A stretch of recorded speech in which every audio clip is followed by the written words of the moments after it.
リードのタッパイ向いてカレー入れやなかなる。はい。それか。としちゃんの冷蔵庫を紹介します。それが天気はあれやな。すごい。乾電池が入ってます。乾電池いっぱい。乾電池いっぱい入ってる。乾電池を冷蔵庫に入れるとしちゃん。はい。すごい。すげえな。はい。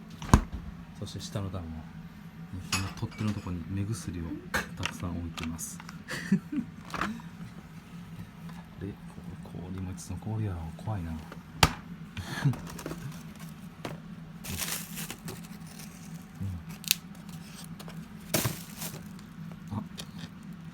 ただいま2021年3月30日。ちょっと賞味期限切れてます。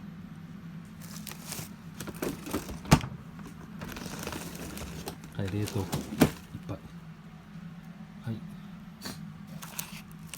豚肉。賞味期限2020年2月10日。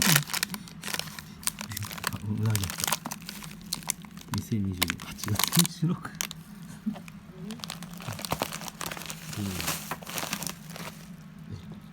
2020年6月10日。全部賞味期限切れてる。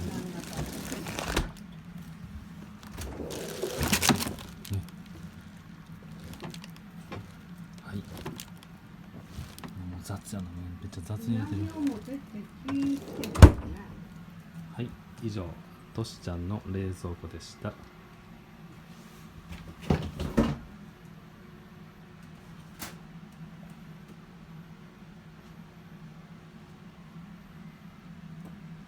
ちょっと卵焼きや入れたんだ。